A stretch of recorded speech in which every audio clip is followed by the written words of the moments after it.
DJ Vimlesh Raj. DJ Vimlesh Raj.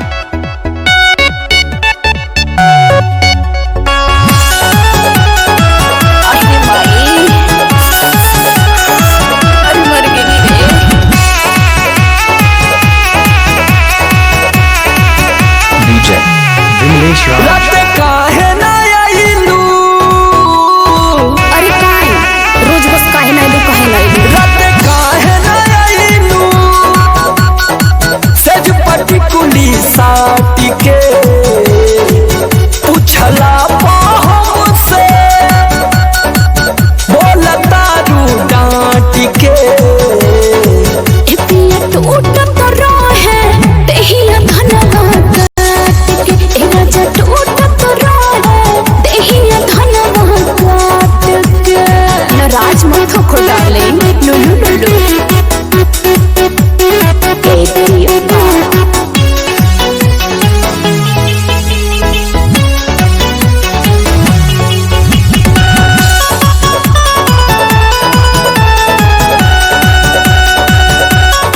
DJ Vimlesh Raj.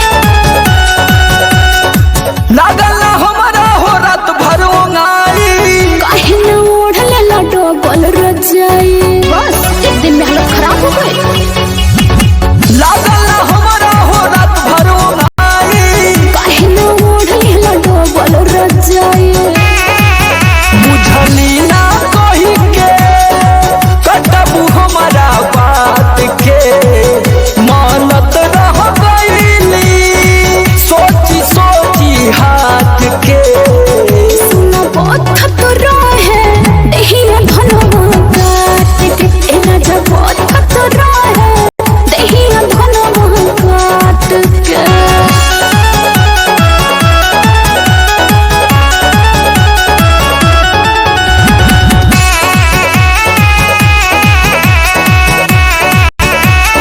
DJ Vimlesh Raj. मनवा के बात हमर रह गइल मन में कतरे को तोर दर्द रोहे अलंग में मजबूरी समझा स्वामीनाथ मनवा के बात हमर रह गइल मन में कतरे को तोर दर्द रोहे अलंग में अरे जाओ सोचली ना सुतबू दूर खटिया बाट के पीसत रह गईले समरा लोक दांत के टूटत रहे देहिया धनवा काट के ए राजा टूटत रहे देहिया धनवा काट के DJ अब ऐसे Vimlesh गलती Raj. ना हुई।